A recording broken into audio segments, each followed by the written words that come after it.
Iran के Israel पर ताबड़तोड़ जवाबी हमलों के बाद इसराइली वज़ीर आज़म का रद्द-ए-अमल सामने आ गया। इसराइली मीडिया के मुताबिक ईरानी हमलों में अब तक 15 इसराइली ज़ख्मी हुए हैं।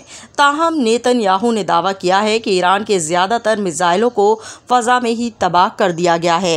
वज़ीर आज़म नेतन्याहू ने अपने पैगाम में ईरानी अवाम को मुखातिब करते हुए कहा कि ये वक्त है कि ईरानी अवाम अपनी हुकूमत के ख़िलाफ़ आवाज़ बुलंद करे। उन्होंने मज़ीद कहा कि मैं और इसराइली कौम ईरानी अवाम के साथ है।